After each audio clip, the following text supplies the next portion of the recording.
Niwangsuk menawa mangadi luwih ana sasmintaning ingsun jagat wasisaning Ubathara. Ora mengko dhisik Kakang Patih Udawa. Sawise satata nggilira ngadhep ning karsaning ingsun Kakang Patih Udawa. Lho niki diwaji sesembahan kula. Pengayoman kula wonten ing Madyapada prapting delahan Gusti kula ingkang Sinuhing Darawati. Wanter sabda pangaduka miji dhateng piswanipun ing abdipun Udawa. Kewareng kula cumadhong dawuh sinuwun. Kakang Patih Udawa kadiparan nggone ingsun percaya minangka dadi badal wakil ingsun mranata tata rakiting Praja Darawati mara diake matur marang panjenengan ingsun. Nyawa-nyawa jimat kula sembahan kula sinuwun. Menawi paduka ndangu bab tata rakiting praja sadaya mboten badhe angujiwani para kawula sami sayek seka kapti akare luhuring nusa bangsa tuwa negaring Darawati. Medhahipun para abdi prajurit mboten kendhat anggenipun sami gegladhen ulah kridaning aprang. Sawanci-wanci praja paduka katemping paramuka mboten badhe anggepok kunca paduka Gusti kula ingkang sinuwun. Ing abdi kepatihan remuk kasawurna putung kabandhemna.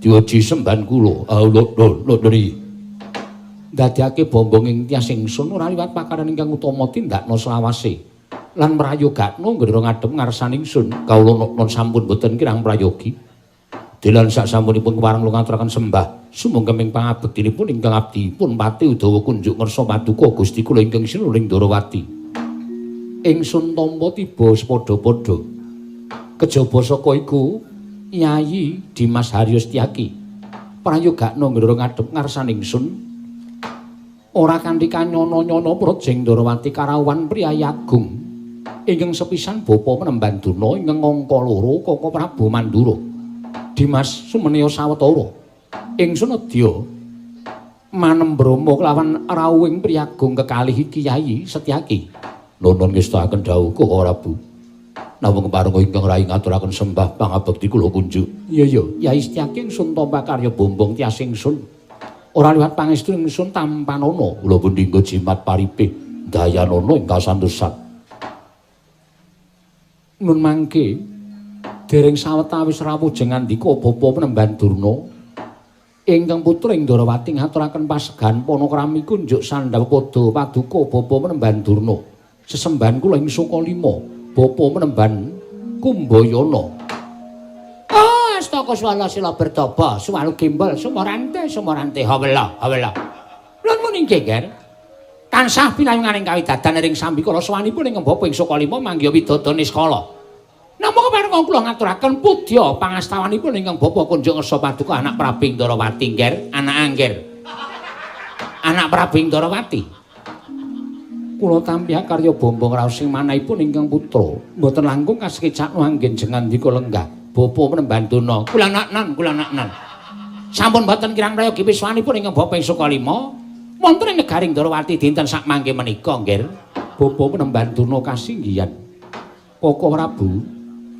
katuran karaharjan rawuh paduka Kanjeng Kaka Prabu ing Mandura Kaka Prabu Baladewa jagat wasiraning Ubathara Wayaktura jagat Patih Indra Jaladewaku ya Kyai Prabu tansah pinanganing kawidadan niring sambikala sawaningipun Kakang ana ing negara Darawati keparengipun Kakang ngaturake pudya pamujiningipun Kakang kunjuk ngersani Kyai Prabu Darawati kula pun dicundhaka panglingga murda amawakana kabagyaning gesang kula mboten langkung kasekecakno anggen jengandika lenggah Kaka Prabu Kyai Prabu Darawati kaya wis ora kepenak praptanipun Kakang ing Mandura ana ing Projeng Dwaraka dina samengko iki Yayi Kresna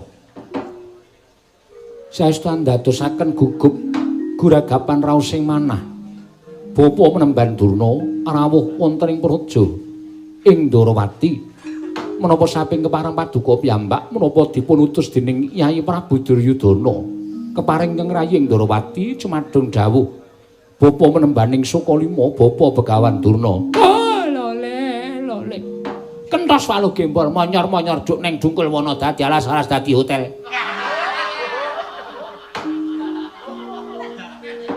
inggih Ger nuwun mapunten. Sawanipun ingkang Bapa ing Sukalima wonten negari ing Darawati menika estunipun walaka kemawon. Mboten saking pikajenganipun ingkang Bapa piyambak. Namung kula menika dapur dipun utus dening anak Prabu Duryudana supados nanjihaken pawarta ingkang sampun sumebar warata saindenging jagat. Menapa inggih para nyata menapa pawarta menika kala wau namung kandhek wonten ing pekabaran. Ngantos anggenipun pitados kaliyan Bapa ing Sukalima. Sawanipun ingkang Bapa ing Sukalima wonten negaring Dwarawati kinantenan inggih menika anak Prabu Baladewa. Kinarya saksi tama badhe atur kula ngkunjung Ngarsa Paduka anak Prabu ing Dwarawati. Ya Kresna. Sing gedhe pangaweruh praptaku ana ing Brajing Dwarawati ora saben-saben nggonipun Kakang sowan. Nuruti lawan ana ing penggalipun Kakang nanging dina samangka minangka dadi saksi tama bakal pangendikaning Bapa Durna ingkang kunjuk Yai Prabu Dwarawati jumbuh lawan Yai Prabu Duryudana ingkang wis ngutus kelawan Bapa Penemban Durna pun Kakang ingkang minangka dadi saksine. Koko Prabu kasinggihan mekaten. Ing mekaten daya-daya kula cumadeng dawuh menggah menapa pangandikanipun Yai Prabu Ngastina. Ah menika ngaten, Nger. Sampun laturaken ing ajeng bilih anak Prabu Duryudana menika utusan kaliyan kula supados nanjihaken supados nyatakaken dhateng pekabaran ing sampun sumebar warata saindenging jagat. Ngantos jagat menika berbeken dhateng ngumandhangipun kabar menika kala wau. Menapa kepara saestu bilih dinten samangke putra-putri Dwarawati ing nami Dewi Purantawati menika sampun dungkap dewasa. Satemah ibaratipun sekar hambabar ganda arum. Kathah sangganing para raja nerpati, para satriya, para brahmana ingkang kepengin ngisep dhateng sarining sekar menika kala wau. Nuwun sewu, Nger. Pawarta ing mekaten menika kala wau menapa kepara saestu menapa namung kandhek wonten ing pekabaran kemawon, Nger, anak Prabu Ndarawati. Jagat wasisaning Bathara Wayabura jagat Bapa Penemban. Menapa ing sampun paduka dawuhaken menika apan kepara saestu. Oh, menika saestu inggih kasinggihan mekaten. Malah persasat negari Ndarawati sak mangke udan nawala banjir mangsi. Karana sakatahing para raja nerpati ing sami kepengin ngayunaken dhateng Atmaja kula, satemahe woh anggen kula badhe paring pangandikan dhateng sakatahing penglamar menika kala wau Bapa Penemban Durna. Oh, kandhak blekudhuk suaru kembang. Nger, anak Prabu Baladewa wonten dawuh Bapa Penemban. Apan kepara saestu bilih Purantawati Atmaja ing Ndarawati menika sampun dungkap dewasa. Malah ngendikanipun anak Prabu Ndarawati persasat kadidene udan layang banjir mangsi. Sinten badhe ngecapaken jempol. Krana kathah mangsi wonten negari Ndarawati. Mboten teges ngaten Bapa Penemban. Udan awala banjir mangsi menika ngibaratipun kathah penglamar ingkang handhateng negari Ndarawati. Oh ngaten. Nggih. Nah ngaten kathah ingkang badhe ngayunaken Dewi Purantawati. Saenipun Bapa Penemban tumunten munjuk atur. Menggawi gatosipun angenipun sowan wonten negari Ndarawati menika jumbuh kaliyan pangendhikanipun Yai Prabu Duryudana. Oh nggih, inggih ngestaken. Kula nuwun sewu, Nger. Estunipun menapa ing sampun paduka dawuhaken menika mboten dadosaken kaget raos ing manipun ing Bapa ing Sukalima. Semantena badhe wonten atur ing badhe kula kunjungan Ngarsa Paduka anak Prabu ing Ndarawati. Pangandika paduka menapa Bapa Penemban kula nedya midhangetaken ingkang tetela. Nah, menika ngaten. Sampun wonten tigang Candra menika putu kula. Iki menika Lesmana Mandra Kumara menika kula nyuwun sewu. Kadidene tiyang Bambung. Turut nglurung kadidene tiyang ingkang koncatan dhateng akal budi nalar ingkang ganep. Polaipun Lesmana Mandra Kumara menika kadidene tiyang edan ngaten kemawon. Mergi sareng dipun dangu dening anak Prabu Duryudana, apa ta sebabe dene pangkartimu sing kaya ngono kuwi Lesmana? Kowe kuwi anak ratu, aja ngisen-iseni karo wong tuamu. Tumunten Lesmana munjuk atur saripun anak Prabu Duryudana bilih piyambakipun menika gandrung-gandrung kapirangu. Sareng dipun dangu sinten ingkang saged ngrubuhaken bebeteng jiwa kasatriyanipun Lesmana Mandra Kumara.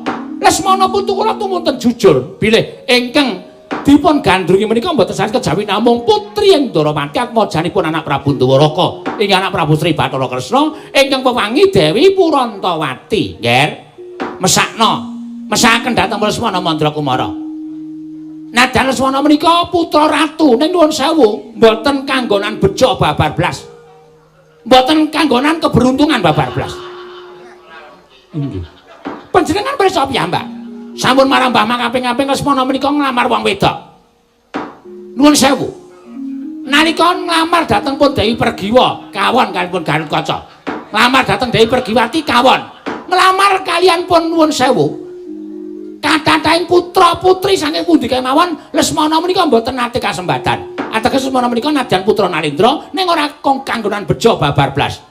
Arep ngrabi rondo anak loro wae ra sida.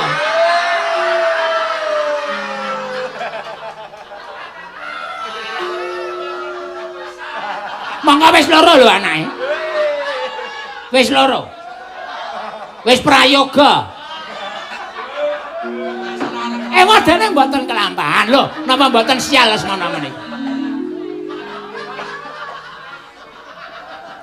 Ya sawanipun Lesmana menika sampun pinten? Kawandasa langkung. Anak ratu kok ngalor ngidul gawanane salep.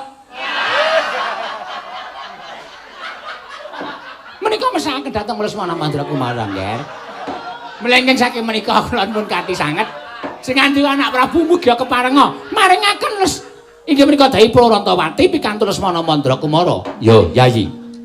Mesakno kelawan Lesmana Mandra Kumara. Malapun Kakang ingkang wis tanggung jawab.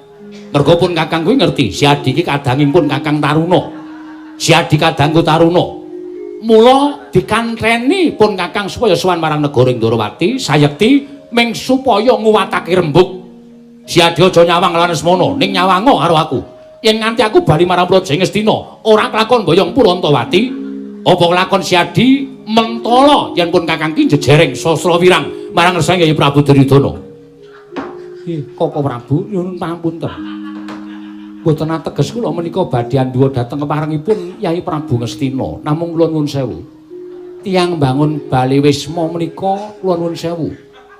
Menika kedah nggadahi dasar ingkang kiyat amargi ana tetembungan yen wong nglakoni palakrama menika namung dasaripun boten kiyat wonten tetembungan temanten sepasar bubar ngaten menika rak boten prayogi kedadosanipun. Kok bubar menika wonten grobyan? Boten ngaten. Nanging wonten tetembungan ana temanten sepasar bubar. Tegesipun dereng tutuk anggenipun mbangun Bali Wisma sampun bibar wonten ing mergi. Mila tumrap kula tiyang mbangun Bali Wisma menika wonten petanganipun. Lho, kula inggih kan. Sukalima menika ugi wonten petanganipun. Malah petanganipun menika menawi tumrap Sukalima menika ingkang dipun tasih dipun cepeki dening para kawula sak pertapan Sukalima menika Pancasuda. Pancasuda menika menapa? Ah, malah panjenengan boten kertas ta? Pancasuda menika nuwun sewu. Lairipun temanten kakung lajeng pasaranipun menapa menika dipun gunggung. Dipun dadosaken setunggal kaliyan lairipun temanten putri miwah pasaranipun menapa? Oh, ngaten Pramban. Nggih. Lajeng samangke dipun suda gangsal. Menawi dipun suda gangsal menika tirahipun setunggal. Menika mboten sae. Liripun kados pundi? Mergi wonten ing mergi menika mangke badhe risak. Siji menika tegesipun mboten sae. Lajeng dipun suda gangsal menika tirahipun loro menika tegesipun jodo. Jodo menika sampun manunggal lair lan batosipun ngibaratipun menggok ya ngemplok obah ya mamah. Menika ingkang angka 3, sik menengo sik, aku tak omong sik. Ing angka 3 menika sinten bawa Penemban? Setyaki. Mboten. Kula mboten mujatur menapa-menapa. Kok ana sing gemremeng-gemremeng. Lajeng tirahipun 3, 3 menika wahyu. Dados tiyang mawon Bali Wisma menika menawi sampun kanggonan wahyu menika, kula nuwun sewu menika badhe sayanganipun mangun Bali Wisma. 4 menika pegat. Yen ra pegat sing dadi manten ya pegat rezekine. Yen ora ngono ya malah pegat pati tegesipun mati salah siji.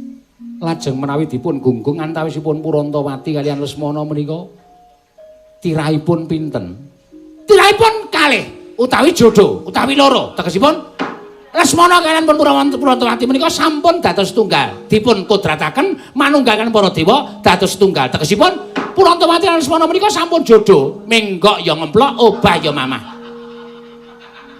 Mekaten Penemban, kula nuwun sewu, panjenengan kok saged ngitung menapa ngertos lairipun anak kula Purantawati. Ngertos?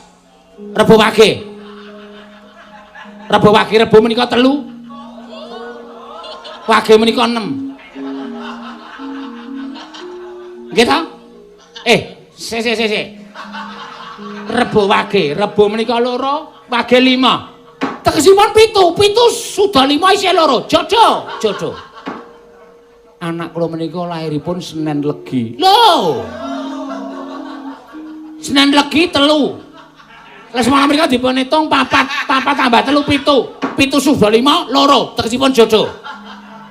Anak kula menika lairipun Minggu Paing. Jane sik positif jeneng ndi ta iki? Saka Rebo Wage pindah Senen Legi bali Minggu Pahing.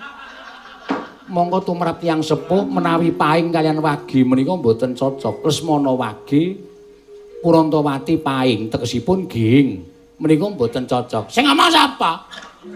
Nyatanipun kula menika laripun Wage. Bojo kula Pahing. Nyatanipun yo ora iso pisah. Nek nggo balapan yo pisah. Hus. Ger, wonten dawuh. Panjenengan menika rencang kula menapa mangsa? Rencang. Rencang kok nyebut bojo kula sak nggon-nggon. Ngerti ta nek bojo kula keleke papat? Nyuwun pangapunten Bapak Panembahan. Mila ingkang saking punika Ger, kula suwun kanthi sanget monggo ta. Mesangan dan Lesmana Mandra kumawatun maringaken Lesmana menika pikantuk Purantawati mangke ingkang putra badhe kula boyong wonten negaring Ngastina. Sampun kula cawisaken Jempana. Sinten? Jumpana. Joli-jolan crumpung. Kinaya pamboyong ing temanten putri kaboyong wonten negaring Ngastina. Wonten-wontenipun ingkang putra menika badhe dawuh wonten ing Padasuri. Tertentu badhe dawuh wonten ing Kasur babut permadani. Mukti ngawibawa Nyakrawati bau Dendongger anak Prabu Ndarawati. Jagat wasisaning Bathara Wayahpura jagat Koko Prabu. Nggih. Dereng ngantos kula nampi panjenenganipun Bapak Durna kanthi terwaca menika mboten paling kados wanipun Panakawan. Mongko lah kok benten kalana adat ingkang sampun mongko lupiya ingkang sampun kelampahi ingkang sowan wonten Garing Ndarawati menika Petruk menapa dene Bagong. Nanging menika ingkang sowan pun Nala Gareng. Nggih, lah jagat Dewa Bathara. Bathara, wonten dawuh, Ken.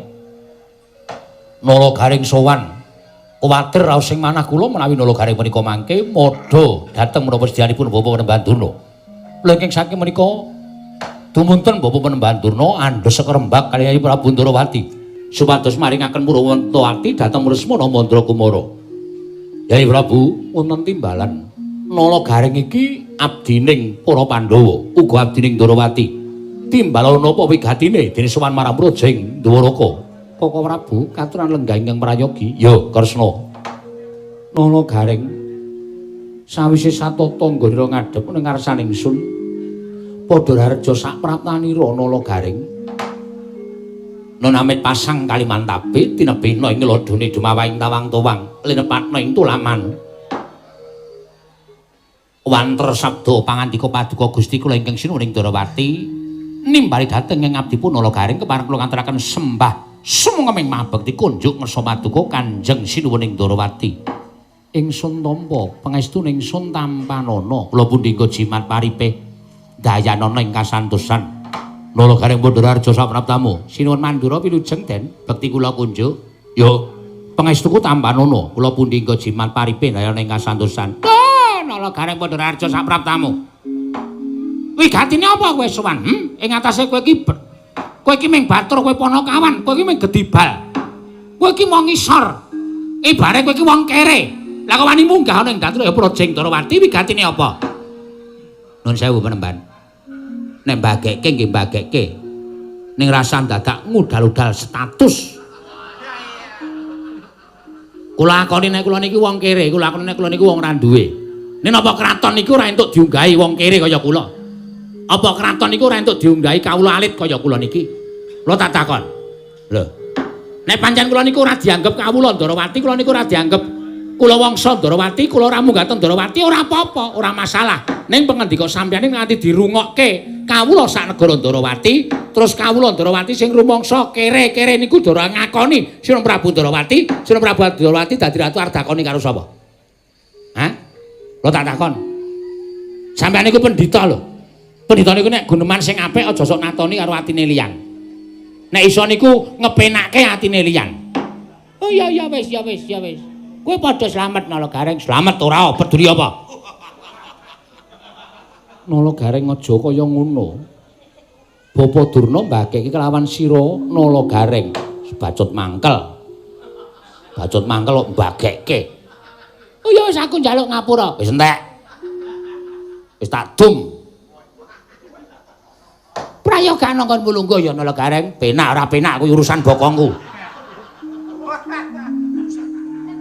Bapak Durna menika ngendika sepisan marahi atine Nala Gareng rusak kados mekaten. Oh iya wis Nala Gareng prayoga karo ora kuwi sakarepmu. Nah, ngono penak. Dadak ngrekoso lingku. Ukara ngurake tembung racik basa. Nolo Gareng padha raja sapraptamu. Apa apamu? Iki aku. Nggih cara sencaki nyen pangapunten. Ayo emosi niku sok ora terkontrol. Raja sapraptamu. Wilujeng nering Sambika Lebek kula kunjuk. Yo tak tampa prayogana. Niki sanget anggen kawula ndadosaken jimat. Nolo Gareng padha raja sapraptamu. Ndorapati Udawa wilujeng bekti kula kunjuk. Yo pangestu tampanan Nolo Gareng. Niki sanget anggen ndados jimat. Nolo Gareng wonten dawuh. Kosik to. Sing nimbali kuwi aku. Ingsun Alendra Indrawati. Nggonmu duwe lara ati, nggonmu murka atimu siramen nganggo tirtaning kesabaran. Nek tak dangu aja nyengko, mengko ndak ora penak. Oke. Wis tak akan dawuh. Nolo Gareng sabar. Niki pun sabar. Sawise satata nggonmu ngadhep nggih nggih. Ana wigati apa sowan Nolo Gareng. Ah menika ngaten. Kula menika mun jatur sanesipun Prabu Ndarawati ngaturi wuninga. Lelampahan ingkang dumados wonten ing Karang Tumaritis. Karang Tumaritis kuwi panggonane Petruk. Nggih. Adimu Petruk kena ngapa? Nolo Gareng kok kowe malah nangis. Nek ngrasake Petruk kula niki rasane terus kaya arep urip dhewe. Lho. Petruk ya gene. Nolo Gareng Petruk kena ngapa kok malah nangis ki kena ngapa kowe? Nggih. Niki kula tinggal niku Petruk matane merem siji melek siji. Apa Petruk lara? Ponanten 3 sasi niki Petruk niku lara. Awake panas. Mangga angger kula dulang niku ora tau kalu. Wong ming segothok. Ning nek nganggo lawuh ya telap-telep. Niku lara napa kaya ngoten niku cobi. Napa mboten bingung ati kula. Wingenane Petruk niku malah ambegane wis kaya sentik-sentik nika. Kula terus sabar ya, Truk. Aja ninggal aku sik. Dek bengok nyawa Kang Gareng. Metu bon terus kula templeki bathok. Menyawane ora metu. Iso slamet tekan sepriki niki Petruk niku bloko kalih kula. Bloko piye? Petruk niku jane lara niku mung ngenteni nuwun sewu ana suwijining Nalendra reng omong kalih kula. Sing tau tate janji ning tekan seprene iki janjine ora dilakoni lan ora kelakon. Mongko nalika semana sing dijanjeni aku. Petruk ngonten niku karo mbrebes mili. Kula ya melu mbrebes mili. Melu ngrasake lara. Mboten melu ngrasake urip kula. Rekoso pokoke. Iya. Lah terus Nalendra mau sing janji sapa Nolo Gareng? Mengko yen pancen Nalendra mau ora iso nglakoni janji ingkang wis diucapake, aku yang bakal nutuh. Kula tak omong ning panjenengan ampun duka nggih. Lho, nesu perkara apa? Nalendra wau nuwun sewu tau tate janji jaman Pustaka Jamus kelima sada niku ilang. Terus Petruk kon goleki Pustaka Jamus kelima sadra, Nalendra wau paling dawa kalima sada. Wong nangis kok kon bener. Bebas kaya. Kalima sadra ya ben. Pusaka Jamus kelima sada kowe bakal tak pek mantu tak wenehi anakku wedok. Ngenten iku Nalendrane. Nalendrane niku mboten tebih-tebih kok saking ngriki. Kula kenal apik. Kula kalih Nalendra niku ya meng eman. Ing atase Nalendra niku nuwun sewu lho. Titis Sang Hyang Bathara Wisnu. Ah kejaba nek titis Nanang ABC niku mboten apa-apa. Niki sing nitisi Wisnu lho. Wisnu niku dewaning kabagyan. Ratu titisan Wisnu menungsa ketitisan Sang Hyang Bathara Wisnu kok rembuke mencla-mencle kaya banyu tumumpang godhong sente. Niku tumrap kula iso tetel kabrahmanane kanalendrane ora ana gunane. Janji ro kawula kok mencla-mencle niku Ratu Nawajabi kula tatakan. Banget pinter nggonmu nyemoni karo aku Nalagareng. Lah sing tok unekke mau kuwi aku isih kelingan yen aku tau tate janji kelawan Petruk kantong bolong. Nalika ana lakon pustaka Jamus Klima Sada ilang lan para Pandhawa mbangun Candhi Saptawarga duk nalika semana pancen aku tau tate janji karo Petruk yen kowe iso nemokke pustaka Jamus Klima Sada kowe bakal tak pek mantu bakal tak dawuh karo putra putriku. Aku tau muni ngono. Lah syukur nek sampeyan kelingan. Kula ya ora wani kok nyebut jenenge. Ning ewadene sampeyan iku piyayi sing pancen lante panggraitane, najan ora tak sebut asmane panjenengan krasa nek sing paring pangandikan niku sampeyan. Mula saniki kula mriki niku nagih janji karo sampeyan dadi wakile Petruk. Pripun sampeyan? Len janjani karo Petruk nek arep ngeprek mantu. Pun mangpek mantu nek arep entek-entekan. Petruk niku napa-napa didale. Tenan pertama niku nggih ming alun-alun. Gadekke separo. Mebar niku terus mengke bangsal pengrawit. Terus gamelan. Niku alun-alun entek ning wasmana nek sampeyan ora nepati janji, Petruk mati. Nek Petruk mati kula kelangan. Nalagareng jagat Dewa Bathara jagat pangestu ngoro ya ya. Yen pancen kaya mengkono gandeng putraku wis ndungkap dewasa.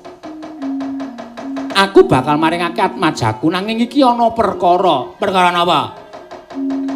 Bapa Penemban Durna Kaka Prabu Baladewa rawuh mrene iki nglamar kelawan atmajaku Purantawati sing bakal tak paringke kelawan Petruk. Lho.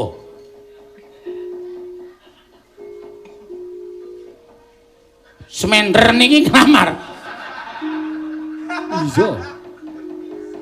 Nglamar kelawan atmajaku Purantawati. Ajeng didhawuhke kalih Lesmana Mandra Kumara.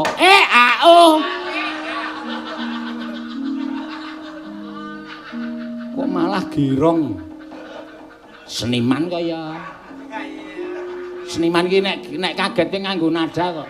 Lha iku nek kaget ngono, ya ngono iki. Pripun? Ya. Ngoten. Didhawuh karo Lesmana Mandra Kumara. Mangke riyen. Sampeyan niku tresna karo anak putra panjenengan mboten? Lho, aku tresna karo majaku. Nah, sing jeneng wong tuwa tresna karo anake niku mesti wae kepengin anake niku mukti ngawibawa Nyakrawati Mbau Denda. Kepengin anake niku mukti, kepengin anake niku urip kepenak, kepengin anake niku ayem tentrem. Ning nek sampeyan maringke Ndara Purantawati niku kaliyan Ndara Lesmana, wah padha karo sampeyan niku njoroke anak sampeyan teng juranging kasangsaran, njoroke anak sampeyan teng neraka jahanam. Lho, sebabe lho piye ta? Wis genah nek Lesmana Mandra Kumara niku anak ratu ning rada kocluk. Anak ratu ning rada kenthir. Sampeyan apa tau ngerti ana anak ratu kok melu parkir teng pasar niku coba? Nek ora Lesmana ora kelakon. Ana anak ratu kok golek kodhok niku anak ratu pundi lho tak takon. Nek ora Lesmana ora kelakon. Lah niku napa sampeyan niku putra Nalendra Ndarawati didhawuh dening putra Nalendra Ngastina Ndara Lesmana Mandra Kumara? Barang wis kelakon rapi, putra sampean mung ditinggal golek kodhok. Apa mung trima didolani teot-teblung. Niku mang penggalih.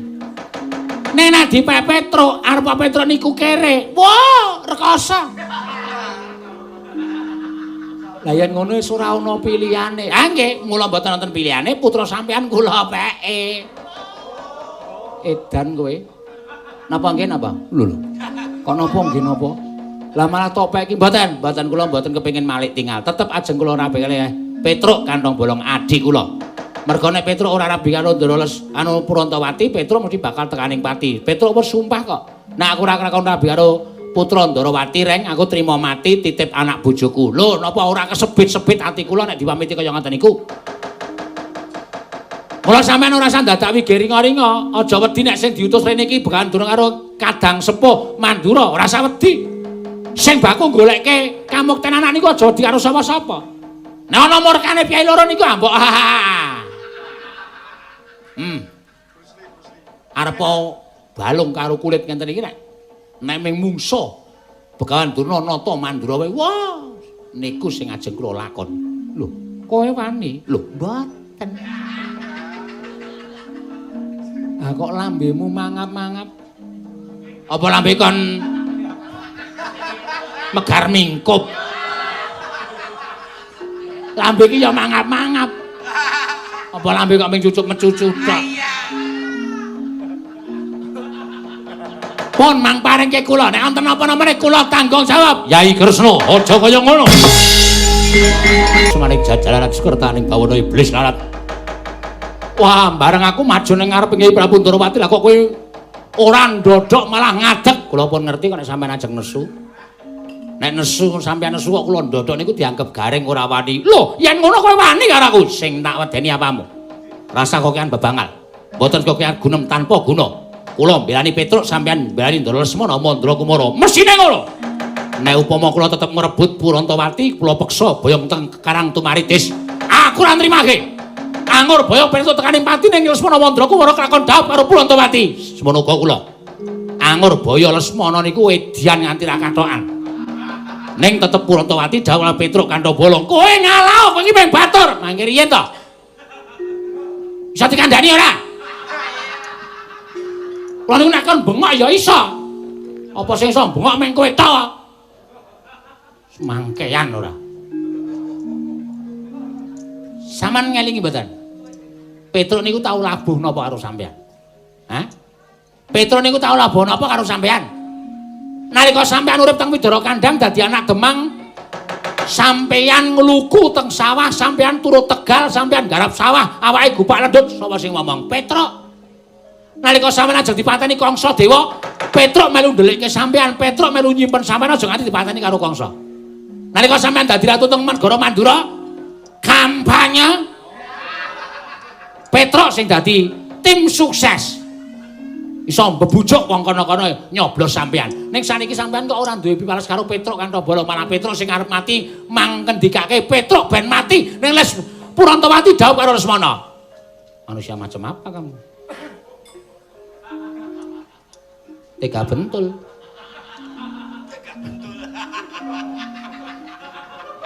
Buku karepe dhewe. Jane kersane ajeng pripun? Purantawati bakal tak boyong marang negara Ngastina. Kula ya ajeng boyong Purantawati wonten Karang Tumaritis. Saiki ngene wae, pripun? Tak gawe sayembara perang. Oke. Lho, wani karo aku. Lah wis wani ngadeg kaya ngene kok dikira wedi. Oh. Gareng iki ora ono sing tak wedeni. Ya, apa sing kendel ki mung Bagong tok. Anak Semar kendel kabeh, boe. Bong kok, boe. Heeh, ning bong.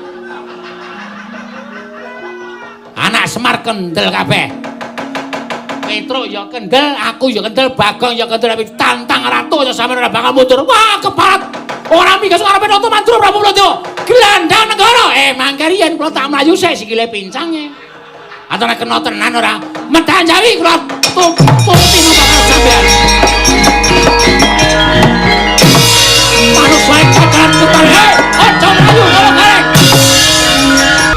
Setyaki wonten timbalan. Ngangsek nggen musuhan Prabu.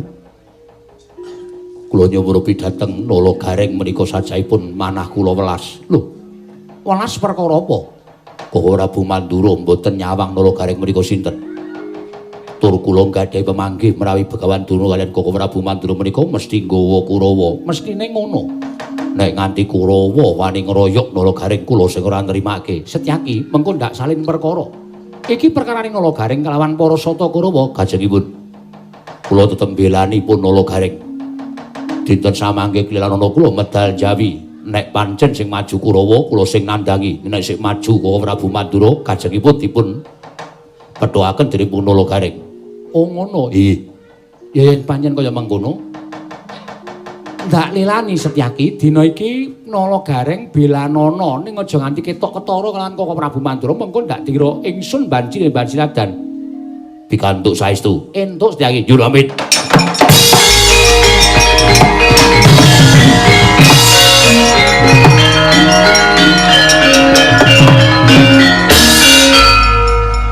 Wah, Lintinganku bubar. Saking mempenge Yai Mastiaki nganti nabrak. Udawa wonten timbalan.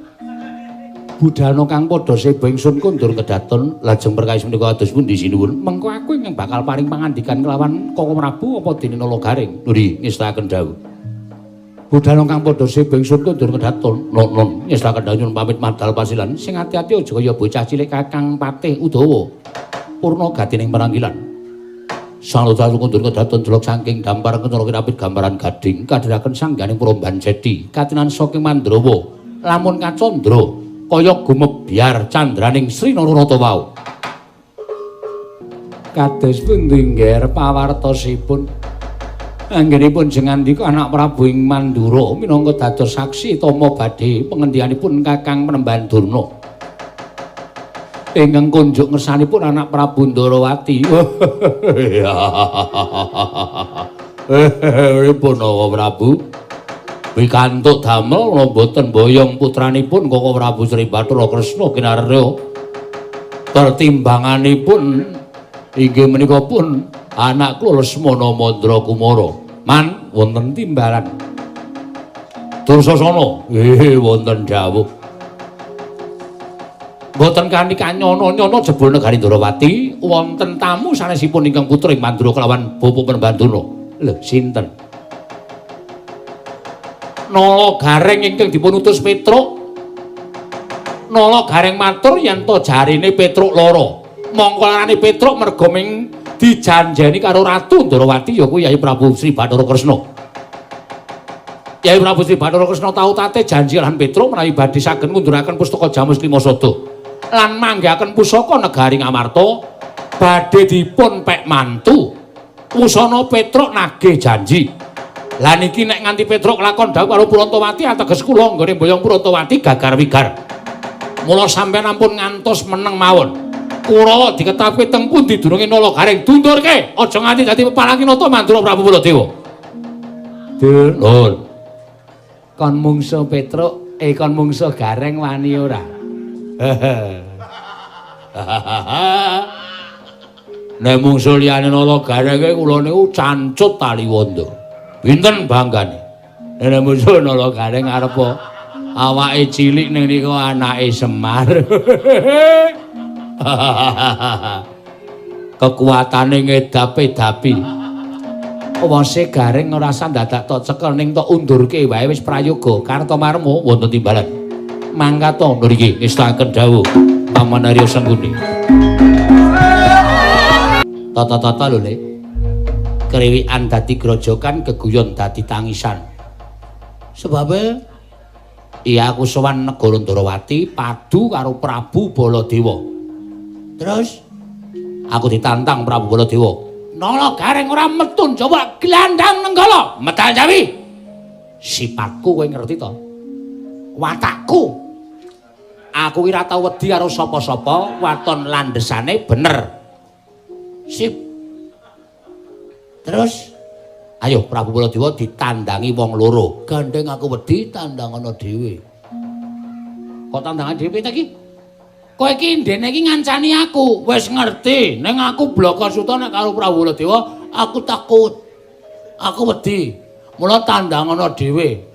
Nek tak tandangi dhewe musuh Kurawa aku modar, ora perkara kalah digdaya ning napas. Aku iki wis tuwa.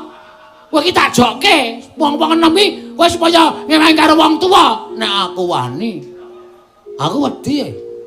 Ah terus kowe melu mrene iki gunane apa? Aku ora mung janji mung ngancani. Ngancani ora gelut. Ha kono dinikmati kono. Kurawa ditandangi. Wah, wis keparat ngarepe dhewe.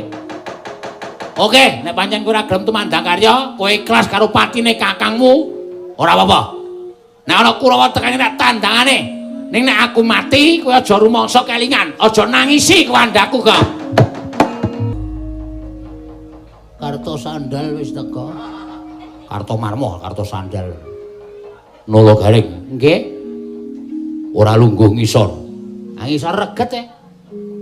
Teng ngadeg mawon. Nek kowe ngadeg padha karo pancen bener ngendikaning Koko Prabu Baladewa, yen kowe iki mbarengi rembug karo wong Astina. Mbarengi rembug perkara napa? Kowe ngayunake Purontowati tok dawuh karo Petruk kantong bolong. Dasar kepara nyata lah Petruk lara kok. Monggo Petruk tak tari, Truk kowe isone mari ngopo? Jawab karo Purontowati. Dimane Petruk mati, kula kelangan adi, ya kula sing budal teng Darawati nglamar Purontowati. Kowe ngerti ora? Ora. Lho. Ngerti. Ora ngerti kok dikon ngerti. Kowe ngerti ora? Yen to wong ngestina tekan Darawati mung bakal nglamar Purontowati. Tegese kowe bareng rembug Purontowati. Ah terus kowe bali. Bali yo. Nek kula gelem bali, penak awakmu. Ora gelem bali, lara apa sing tok jaluk. Kula wis gelar papan saguh mateni karo kowe. Oke. Yo nang mulai yo. Cerewet iki ngapa temen ae ta? Ganggu karo aku jenenge. Iki wis wani kok aja diweden-wedeni. Kurawa akeh tenan. Kae lho, matno mburine Kartomarma kae. Barisan kaya ngono kae. Oh, wong upacaran ding. Tok kira Kurawa niku piye lagi tok Kartomarma tok. Nala Garing wonten dawuh Baliyo, mboten ajeng wangsul.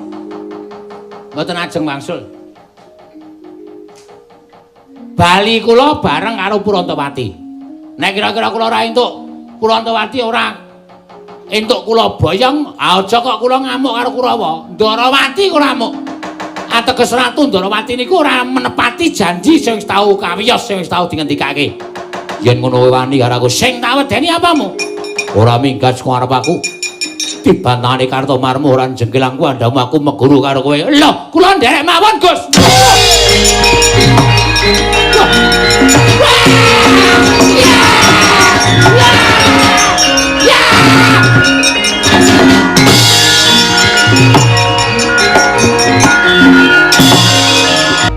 Durung nganti tulung ke Bething Paningalah kok dadi kowe mundur Kartomarma. Iya nyuwun manggaken kok ora Bu. Piye? Nalika kula badhe mengsah Nala Garing, dumadakan boten kanthi kanyono-nyono. Kula nuwun mapunten, Setyaki ngajar kaliyan kula. Lho, Setyaki piye karepe? Iki perkarane wong karang kadempel karo wong Astina. Lah kok dadi adiku nggar borci melu-melu. Setyaki, aja melu-melu. Yen kowe melu-melu tandange nata Mandura Prabu.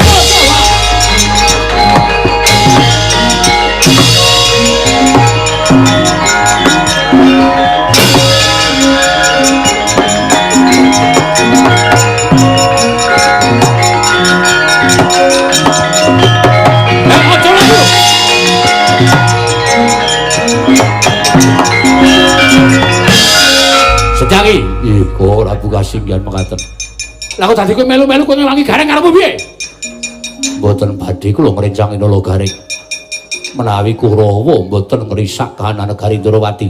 Kurawa tak dawuhi supaya nyekel Nala Garing. Nuwun pamunten. Nala Garing menika abdi negari Ndarawati, abdi negari Namarta. Sekedhik kathah kula tau tadi dipun mong dening Nala Garing mila kula keputangan budi. Menawi wonten tiyang badhe mula sora kaliyan Nala Garing kula mboten narimaken. Lho, tegese kowe wani karo kadangmu nata mantra Prabu Baladewa. Merga Kurawa ki sing dawuh aku. Kula mboten badhe wantun nyuwun paduka Kanjeng Prabu. Yen gelem wani karo aku mundur. Kowe mundur. Dasuti mundur. Kula mboten badhe mundur. Menawi Kurawa tasih wonten mapan wonten mriki, wela dalah. Kowe wani karo nata mantra Prabu Baladewa. Setyaki, yen panjen wani karo aku, belani karo Nala Garing karo Petruk. Ayo, ungano dadamu. Lha yen papunten Prabu.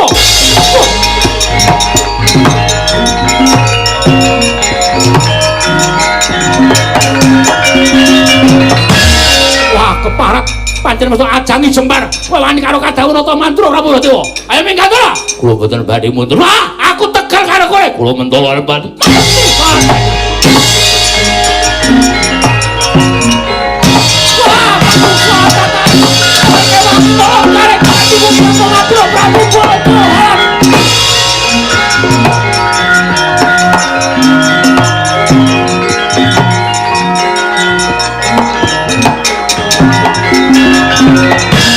Ayo pancen kewani karo aku. Yen pancen kewani karo Nata Mantra Prabu Baladewa gage. Aja meneng wae tak jotosi. Kowe aja meneng wae. Waresen Baladewa. Waresen Nata Mantra Prabu Baladewa. Aku ora bakal wedi karo kowe.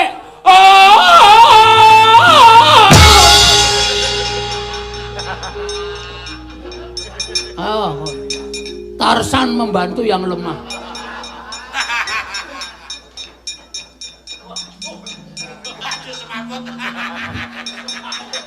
Kok Prabu Mandura tok antem kok nganti semambut. Aku gembol kijing. Dadi tak tibani ya antep tenan. Saman mundur. Mang mundur, Ndara. Yo. Ben arep nesu-nesu arep muring-muring. Men muring-muring karo aku. Tangi yo legane atiku. Ora sebobot. Ora apa jenenge? Apa ya kae kata-katane kaya ya? Seduma baca senyari bumi. Wis ben ngawur wae. Ora sepira bobotmu. Gugu karepe dhewe mungsa karo aku. Wah. Ayo tangi yo. Tangi wis jane gek mangkat sekolah. Kandhan-kandhanane ngayal. Aduh nggih. Anak Prabu Mandura teka Paduka Katriwandan wonten menapa nggar iblis larat ngguku karepe dhewe. Sapa ngantem aku tanpa tariwa?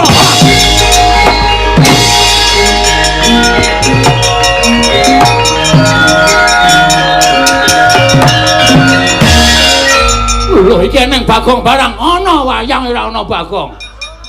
Ah jelas ana. Lah kok dadi kowe ngilang karo Nalagareng? Kowe ngewang karo Setyaki? Nalagareng kakangku, Petra kakangku, Setyaki bosku. Nek juragaku ardi pilara karo wong kaya sampean kula ora trima. Lho piye? Lho kowe wani karo aku, wani wae sangune kandel ora wani. Wani tenan karo Baladewa sing tak wedeni wae, kelakon kendharat dening aku. Apa ya aku ya? Apa ya? Rampung nyawamu, ora mampung ora dipijeke. Wah, aku nek musuh Bagong omongane sak pinake dhewe. Ya men jenenge Bagong kok ora mongkon tata krama. Pecah siramu, jebul dadamu. Lho. Moncrot mulamu.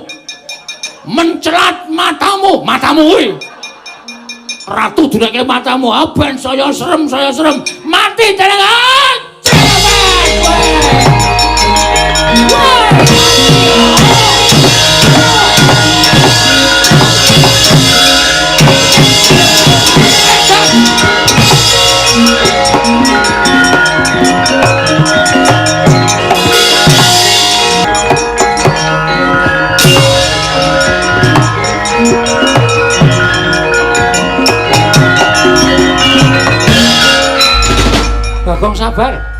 Bagong sabar ora iso. Sabar apa? Dikira aku wedi wae. Yai Kresna Cana, tak ajare Bagong. Yai Kresna dembul matos. Cana ajare Baladewa ora dalah we. Wes Bagong sabar, Bagong ora sabar. Wes aku sabar. Sabar ora iso sabar.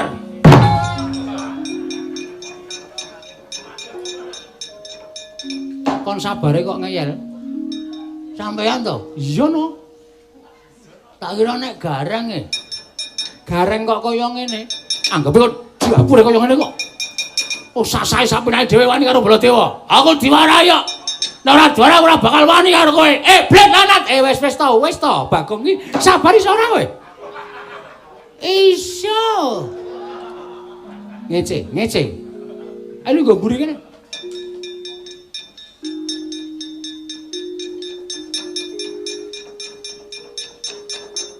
Iya. Rupak wani, jembar wani. Alah cerewet, Reng. Bareng wis leren lagi maju. Aman ketok gleleng kok ya. Kok Prabu? Nggih. Kula suwun kanthi sanget Kok Prabu sumene. Mergi wonten pangandikan utawi atur saking anak kula Purantawati. Lho, atur piye? Kok Prabu pirsa mboten? Menawi kana negari Ndrawati menika nembe peteng. Sebabe koncatan senjata cakra ingkang murca tanpa taliwara. Senjata cakra murca inggih. Lho. Lah terus kula gadahi patembaya. Menawi temanten kakung menika saged ngaturaken senjata cakra, ngunduraken senjata cakra pusaka Ndrawati. Kula dhawuhaken kangen Purantawati, Kok Prabu. Kuwi tenan janji. Inggih, njaluk pamit.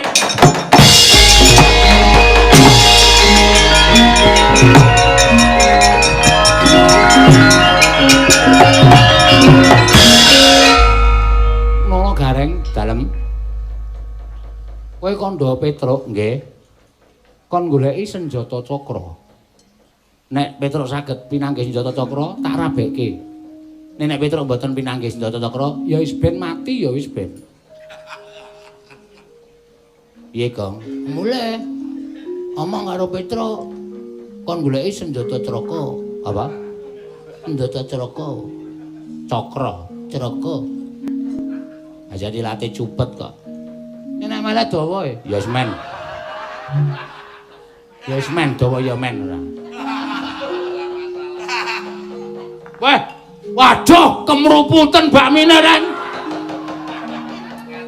Ya wis ben ora apa-apa ya. Men do penak le do mangan. Jam 1 padang. Wah, wis. Tekor iki. Tekor dengkulmu amoh ora. Iki jam pira rumangsamu? Jam pira ta iki? Oh, lagi jam 11 kok. Oh. Aku mau akon ngetokke jam 1 kok kemruputen iki. Ndak selak anyep. Piye tukune ye? Wis ben pokoke sisan le melet-melet awake dhewe. Dengkulmu mlacet ora. Wis gedo bali malah ngrembug bakmi. Oh nggih. Nyuwun pamit sinuwun. Sing ati-ati aja kaya bocah cilik. Nyuwun pamit sinuwun sing ati-ati no Bagong nala garing niki. Yayi Jaya Sengara. Ana dawuh apa Kakang Jaya Lengkara?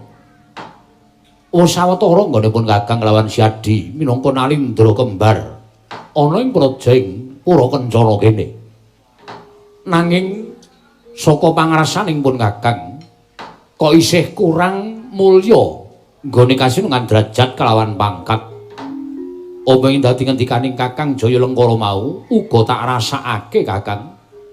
Nggone si Kakang lan aku lenggah minangka dadi ratu kembar ning Pura Kencana. Ewadene durung katon gemah ripah loh jinawi negara ing Pura Kencana kene. Mula nggonku suwan ngersaning Kakang Jaya Lengkara iki sayekti mung bakal ndak kanthi sarta tak ajak ngupaya srana piye carane supaya negara iki katon murwat lan padha kelawan negara-negara liyane. Yai Jaya Sengara, Kakang Jaya Lengkara piye? Durung wae pun Kakang matur kelawan sira Yayi. Babagan pasumenan ingkang tak lakoni.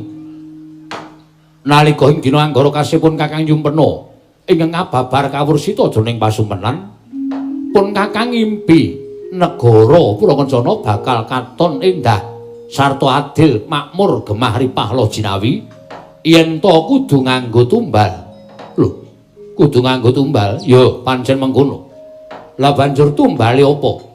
Miturut sabdaning dewa ingkang tak tampa, tumbale ora kejaba mung salah sawijining Panakawan ingkang mapan ana ing tanah Jawa.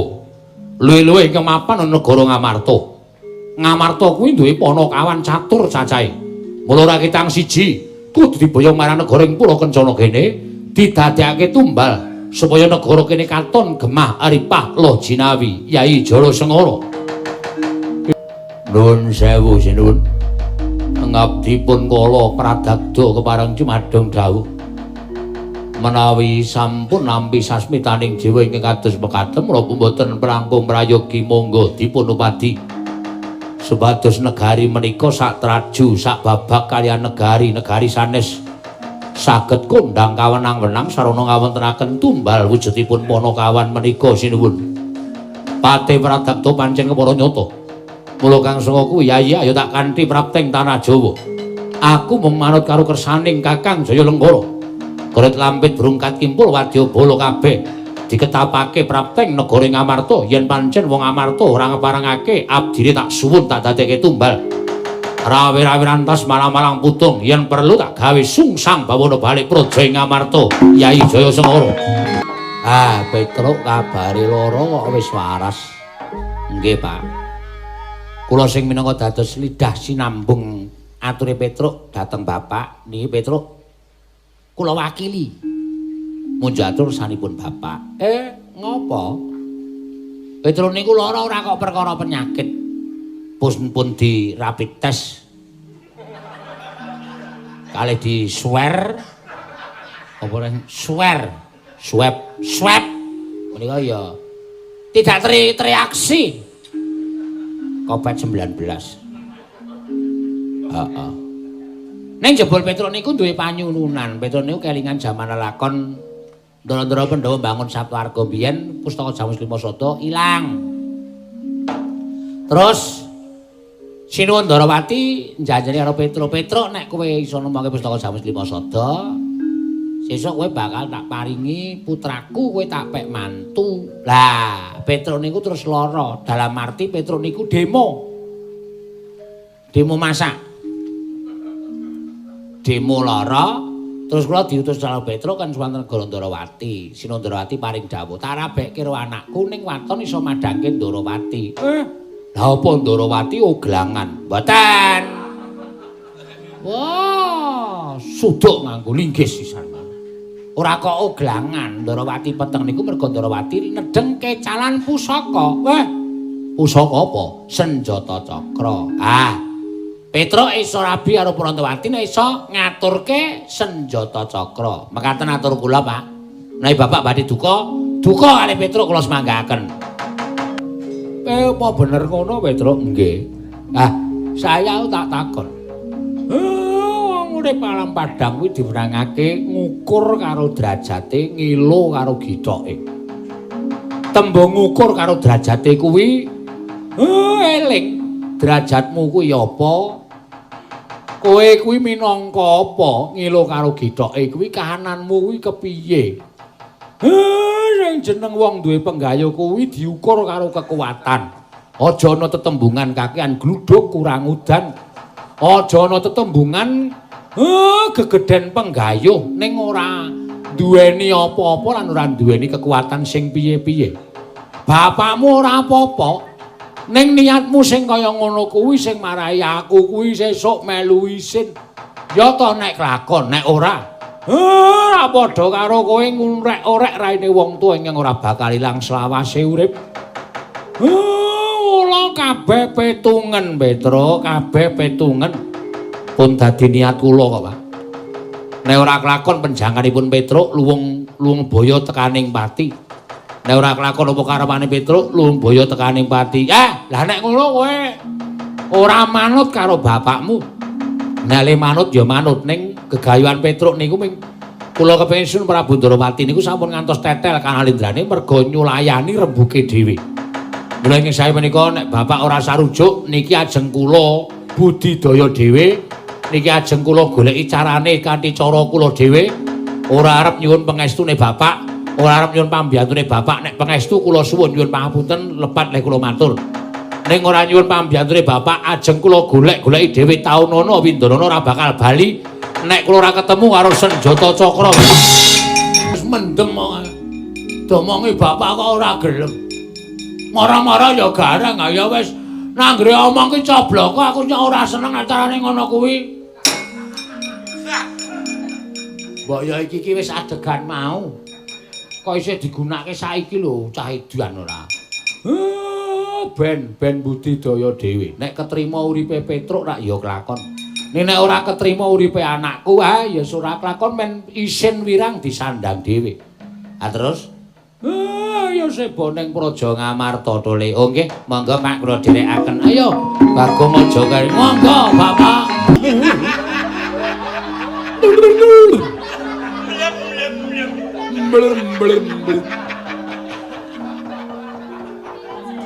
Ana kira-kira wegah ngendang ya disulihke.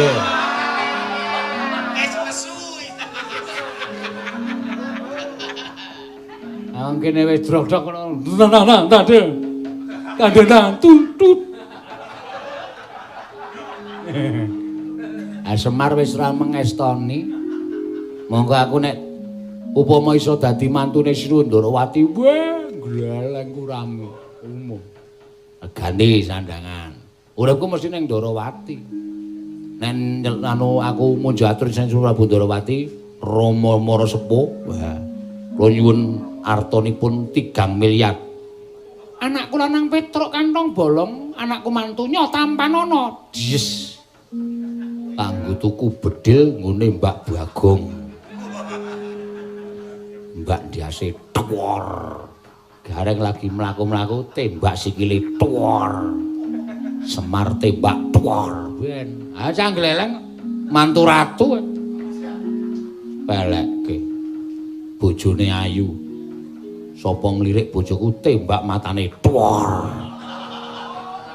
Bojo ayu ora entuk diri sapa-sapa. Penak. Nek kelakon. Apa ya urung kelakon aku wis gagasanku wis werna-werna kok. Neng dewa iki mesti adil. Dewa iki mesti adil. Dewa iki ora kok perkara gedhe tur dawa ning dewa kayangan iki mesti adil. Wis Petrus sedhe ngene iki mesti dewa iki mesti presa kok. Engko terus medun Sang Hyang Betratrata. Wah, perkencong Warudaya. Adik guru, not ini apa namanya? Mi dodo mi.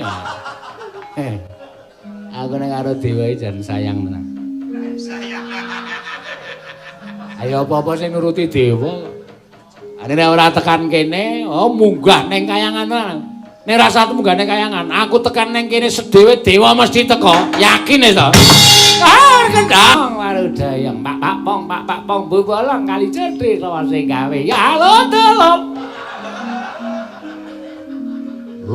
Lut maidut yu mairo. Petra aja sembrana. Iki ciri khase dewa kok lut maidut dengkulmu meloncat to. Bekti kula bulun. Ya napa? Napa kita sedih? Meskipun kula menawa ngertos batos kula panjenengan niku dewa kok. Mesti iso maca ati kula. Kula kena napa lan kula duwe penjangka napa niku panjenengan mesti prisa. Dalah. Ya. Kita kepengin nanjih kelawan Nata Ndarawati nggone wis tau tate prasapa janji bakal mundhut putra mantu lawan kita. Leres. Nah niki kula nyuwun pambyantunipun para Jawata. Petra wonten dawuh. Ulun gawa pusaka. Arane Pari Sawuli. Iki gawanen ya Petra? Nggih.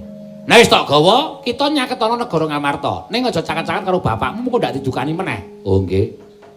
Mengko yen bapakmu njaluk tulung karo jeneng kita, tulungono. Iki dari sarana kita bakal ketemu kalian kang kita upadi lan kelakon panjaga kita, Petra. Bumi goncang ganjing langit kelap-kelapaton. Lir kincang ing risang mawes gandrum. Iki. Niki gelombang cinta napa Parisawuli? Gelombang cinta dengkulmu melocot ki ora. Iki pusaka kadewatan. Arane Parisawuli. Oh nggih. Wenehno nang anu jenenge kucir kita. Oh nggih. Mengko yen digunakake gunakno. Inggih. Iki iso kena kanggo pusaka, iso kena kanggo ya kuwi tetuan sing migunani. Oh nggih. Wis ngono ya Petra? Nggih. Ulun kondur makayangan. Nggih. Sembah kula ingkang ndherekaken Jengkar Paduka Pulun. Ya, ulun tak bali ning kayangan wis ganti paripurna nggon ulun nuntun ing Sang Hyang Jagat Gatiwedi. Ulun bali marang kayangan Suralaya, sembah kula ingkang ndherekaken Jengkar Paduka. Ya, ora Petra.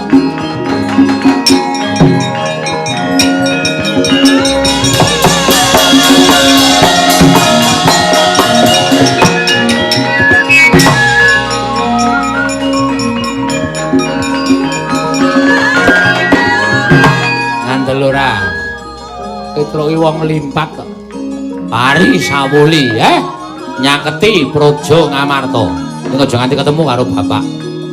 Nek eneng apa-apa bapak njaluk tulung karo aku kon nulungi. Nggih, matur nuwun pukulun kula tak budal teng negari Ngamarta.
Merana semubang mangarono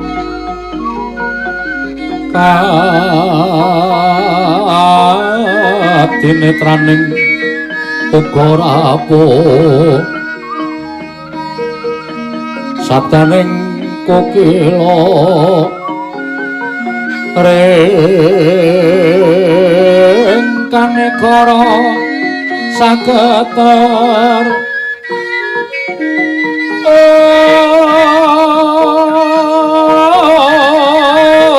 kene donga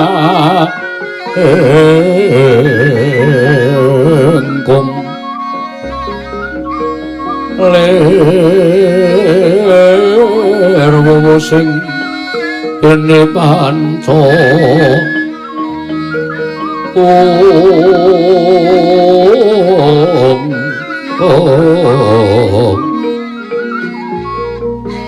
betoking ayam wana mrak mangwoking bagakan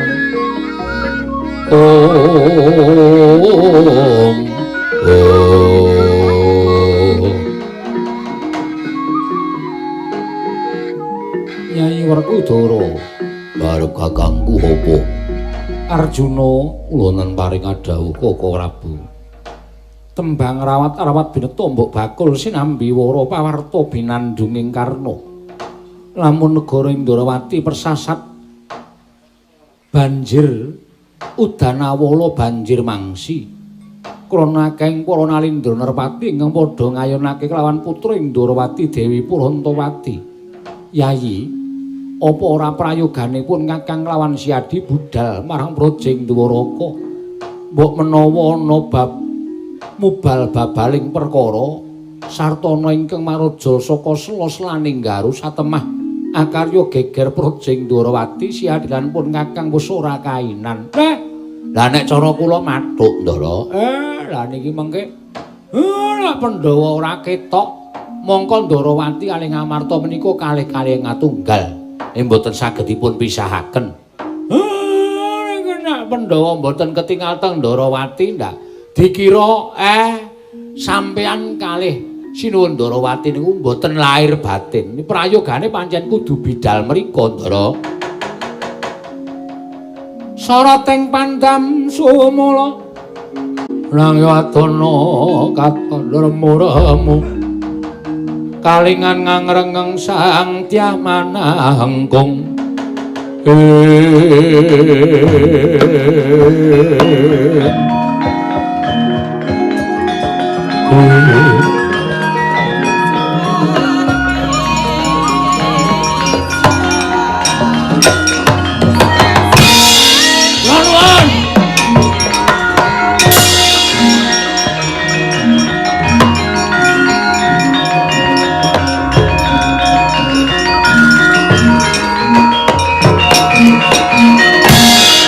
Kunjangkan sing langit kelap-lapaton munjo atur ngersa paduka sinuwun lergin sanging risang mawe gandrung para munjo atur sawulepan nyuwun pangapunten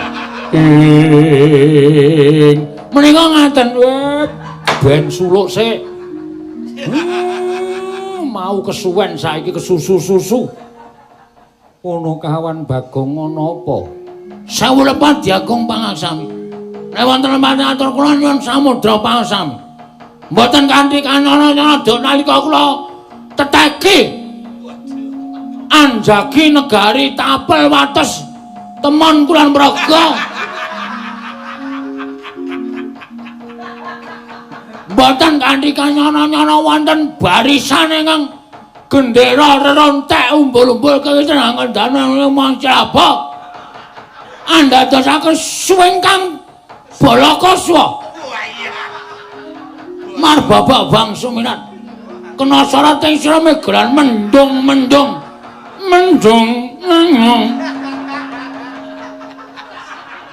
Bareng ingkang sejumenke andadosaken gegereng para hapsar-hapsar.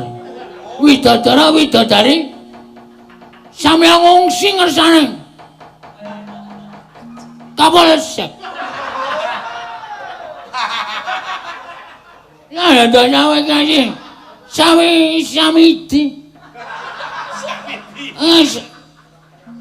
Ratu kembar kemanian.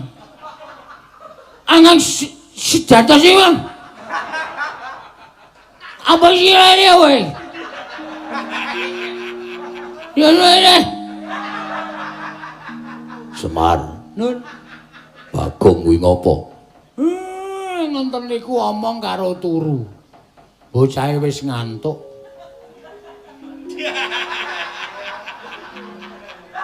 Lucu ya Janaka. Kula sampun asring sumerep. Dados sampun boten kaget lan boten lucu malih. Ning aku lagi weruh pisan iki. Semar mbok gugan. Woi! Semari pantat tok didulek. Get-geti. Neng apa ndang matur. Wonten ratu kembar ngamuk sing digoleki para Pandhawa kula sumanggaken Werkudara Janaka aja kaya bocah.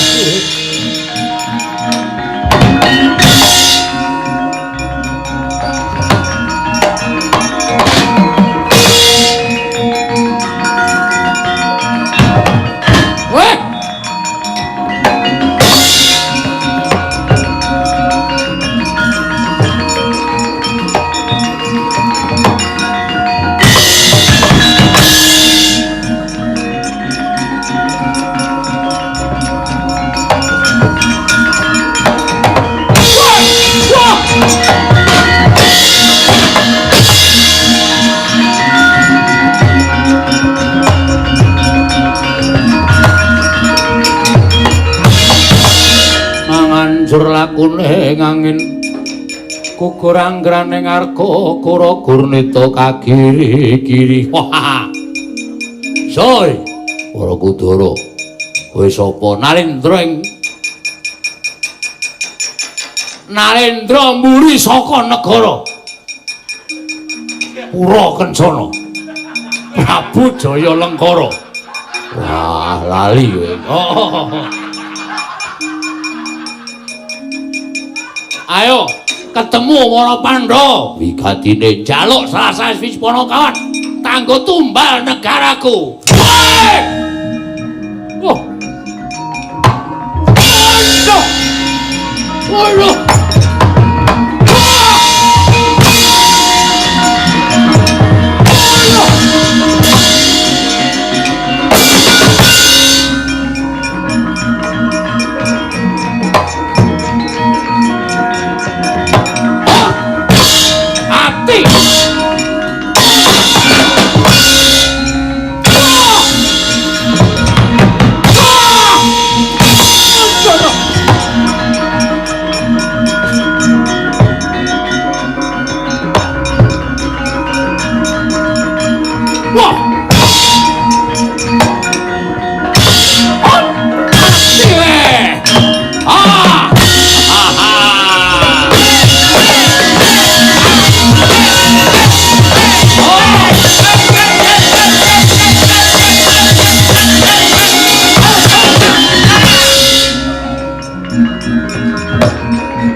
Syukur kesusu kesandung.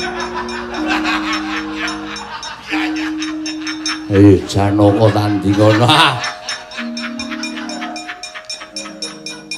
Satriya klemak-klemek kakangmu wae ora. Monggo kuwi ya mungsuh aku. Ayo, aku tandingana. Aduh.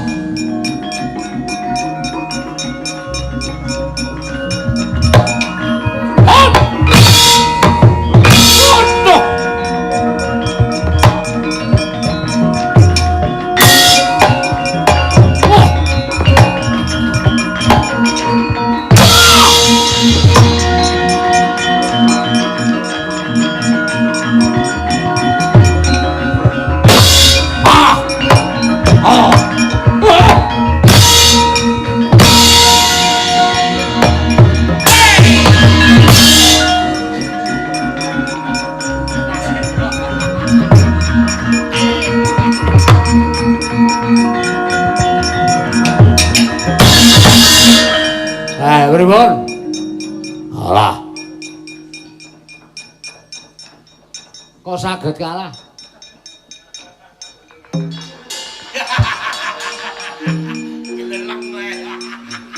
Kalah kok joget.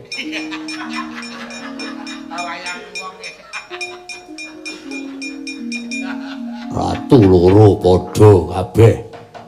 Tetep piadoke padha. Rupane padha, sing siji tajan, sing siji nyokot. Bayar ora? Bayar, anu ora, anu. Wah. Tak pancing kowe. Edan ora. Golek jago. Ana Pak Men ana. Hus. Apa-apa? Golek jago menungso, nggo nandingi menungso kae.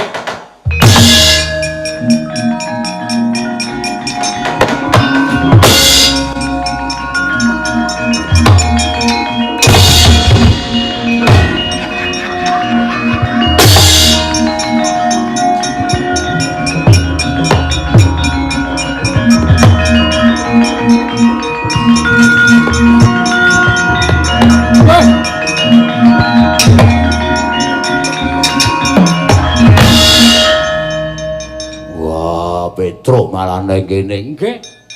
Mang lenggari enten.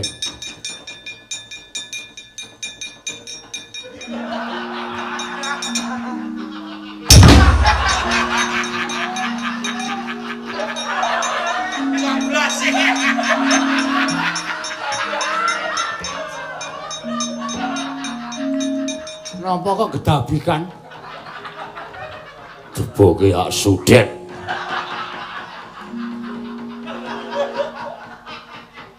Petro. Heeh. Aja gawe isinku lho, rasa omong apa-apa, Pak. Bapak tekan kene ngopo aku tak takon?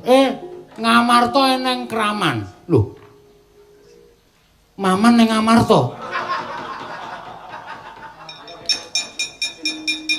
Wis ya truk len dagel sok tanggal 21 menawa. Wis bengi iki.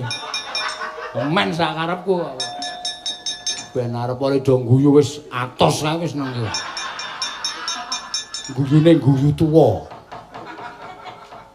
Dadi penabuhi kene ning bareng terus la lucu. Sing lucu ngono apa? Aku tetep nekat kok.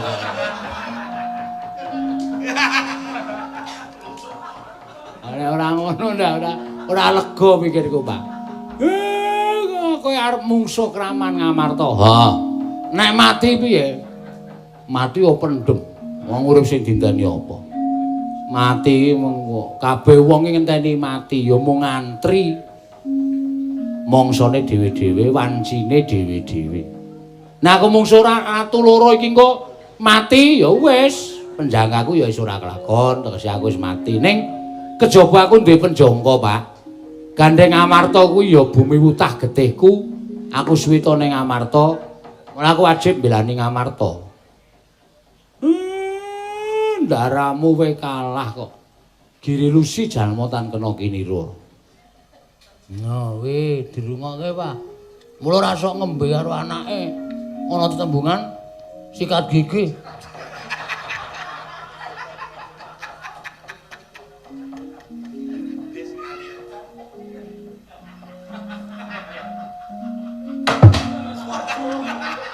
Lah ta, Pak, rung disikat gigi cangkeme ditonyo ta, Pak. Nek pancen kowe wani menyang kok. Muga-muga dadi jalananku nggonku iso kelakon penjagaku ya, Pak. Penjagamu aja diomoke ndak ndara werku ndaraku nek ngerti presa wae aku melu isin nek ora kelakon. Petruk di penjangka apa? Kula isin, rasa isin.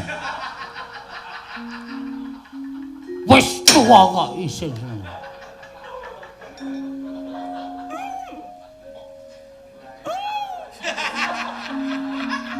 Keseron ya, Pak.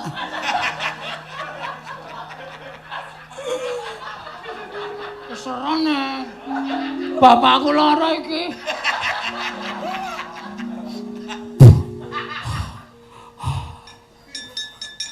Mulane ora sok njata si cah enom. Nek diantem genti engko sesek.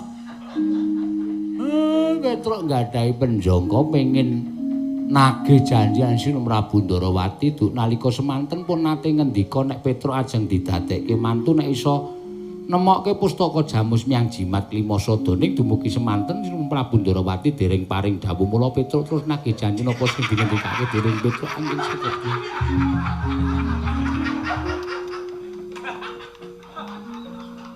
Nek omong nganggo ambekan cangkeme isih obah suarane wis entek. Jeneng wong oyak wektune ngoten niku mergo nek mboten kula oyak wektune ndak malah mboten rampung-rampung mergo niki mengki nek nganti tekan esuk kula malah diseni kali ndara-ndara kula ndara wiyaga sini.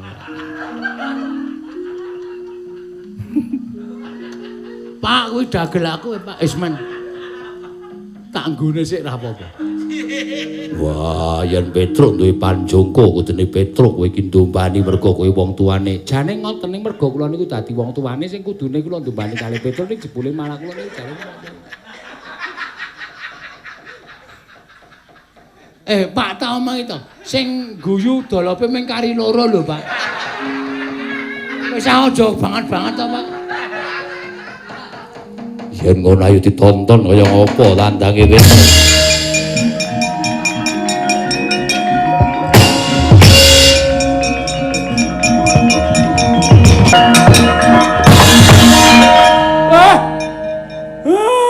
Lah kok kowe wis ngedhep pusaka loro. Wong ngene arep lakon penjangkane. Dadi mantune ratu, bojone ayu. Iki apa, Pak? Senjata cakra. Iki dadi syarat nggonku labi. Wah, Petruk. Ratune nendi? Ratune dikasut. Wah.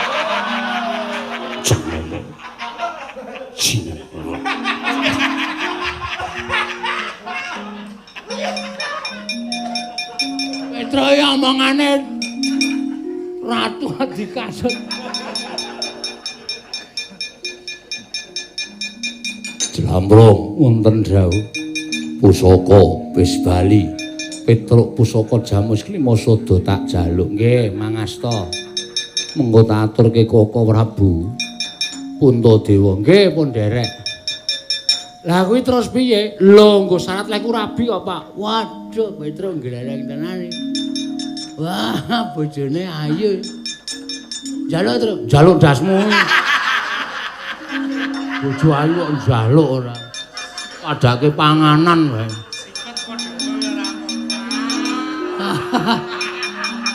Lah wis sugih bojone ayu. Ayo wong ketrima kok, Gong. Petruk ayo tak tutke menyang Ndarawati aturna senjata cakra yen Kaka Prabu ora. Muga pangandikane mengko aku sing bakal munjo atur Petruk. Nggih, matur nuwun. Sampeyan rono ora, Pak? Rono. Rono. Ah, bareng aku wis kelakon rabi, aku dadi mantune ratu terus kowe melu rono. Ora nyilih lho, ora nyilih dit lho. Aku calon sugih. Aku Siliana Sikik saiki. Lho wong urung dadi kok Siliana Sikik. Aku ngempek kamukten ya, Tru. Ya, mau tindakari kok kabeh mawon monggo. Petruk, nggih. Lah dalah Petruk ngaturake pusaka senjata cakra. Nggih, sinuwun. Gong, delane. Calonku, Gong.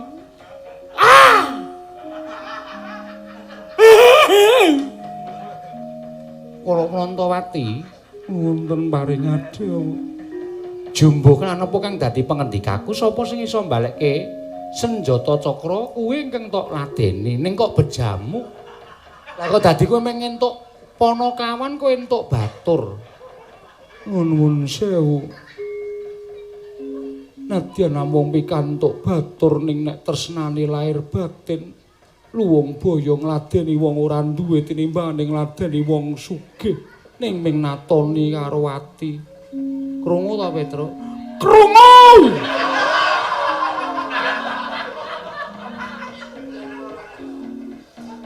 Kula pikantuk Petruk mboten napa-napa, kula tak nanting kalih Kang Mas Petruk. Sakarepmu kono. Wong wis dadi janjiku kok. Kang Mas Petruk. Hei. Ya. Kok iya dengkulmu kuwi Ki Putra Ratu iya. Bingung ya kula niku. Kula matur pripun? Wong wis karo calon bojone ya wis ora usah basa. Piye, Dik? Kawontenan kula namung kados mekaten. Ki ora Petruk kersa mboten. Mau muni ra gelem to, Truk? Ndasmu kuwi. Gelem wae ora. Mau janji kon ngempek aku. Omong sapa ora diajeng. Lumayung bumi kuruping langit ora ana wanita ingkang kawasa ngrubuhake bebeteng kekereanku. Kejaba mung sira wong ayu. Nah ingaten panjenengan dados mantunipun Kanjeng Rama Ndarawati. Menika sampun kula cawisaken patenggan. Patenggan iki lho. Patenggan iki peturon. Nggih. Nggih. Tak ceke terus. Gong wah anggere ngregeti tak antil kowe. Kuwi calon kamar manten. Hanimumu. Hanimun kuwi calon nggonku bulan madu. Wah, jian kasure. Mentul-mentul yang ini. Iki obah pisan obah sak teruse ya, Tru.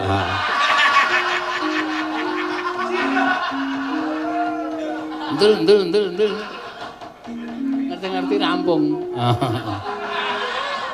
Rampung tetep obah. Wah, gek mejane akeh buah-buahan gong ora dipethik lho. Kuwi nggon aku lho, kowe engko sisaku. Engko memaku udah rapel, aku nyokot sih nek kira-kira enak tak keke kowe ngono kuwi. Aku padake tong sampah wae. Ngaten monggo dipun titi priksa. Kula pikantuk mlebet sinuwun, entuk wong ki calon bojomu ya wis kono. Nek mlaku ora adoh-adoh. Nek adoh nek direbut wong piye?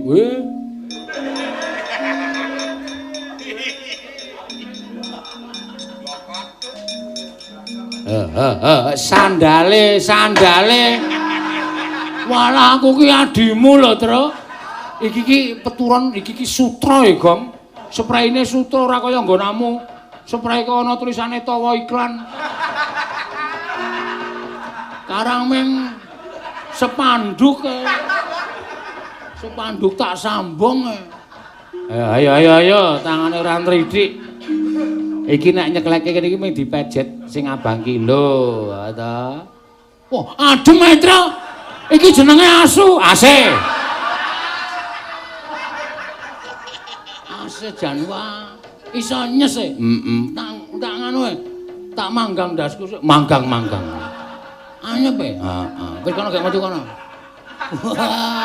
Kowe arep ngapa? Asa karepku. Kula aturi medal iki Lurah Bagong. Metu ya metu. Ngono kok ora itu ora. Mengko kowe tak goleki kamar dhewe. Estu nawa? Iya. Engko tak goleki kamar sing isis rasa nganggo, sing anyep-anyep ngono kae isis. Mengko rasa nganggo tembok, wesi tok. Ngono ya kowe. Sia-sia ora.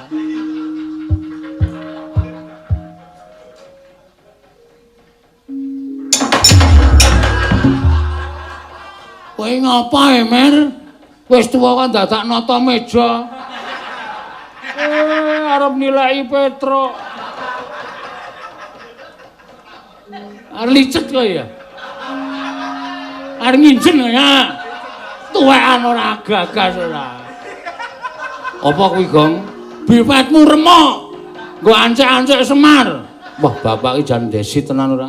Iki kraton ya Mir ora sak Mer. Kono lunga. Weh, kok kowe metu ngul sirahe tok. Nganggo klambi ora sarepmu. Aku es. Tendang ora. Orku dorar ngopo? Ora apa-apa.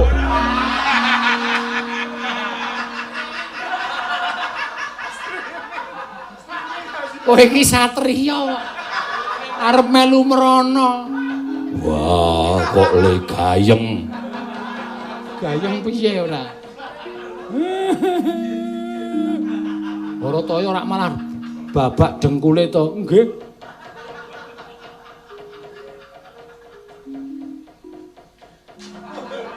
Ngopo meneh bocah kae? Gong. Kuwi nekat banget tembok kok tok bur.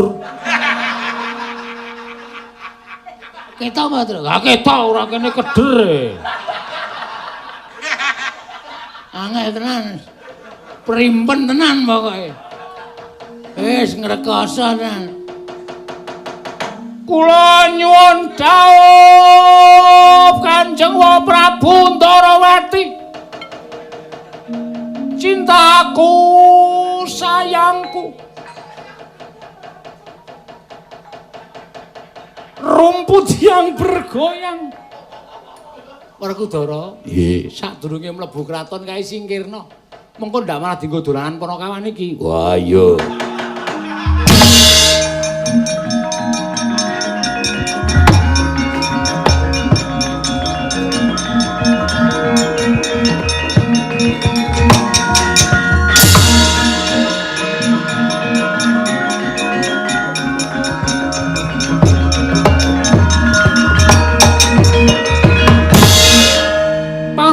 Werkudara, nggih.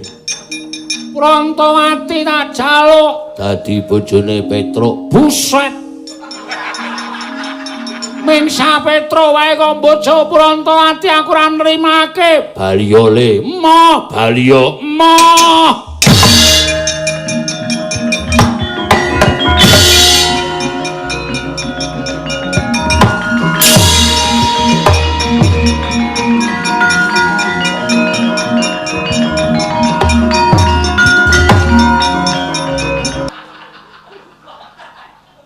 Akene iki wis tekan ngarep cangkem.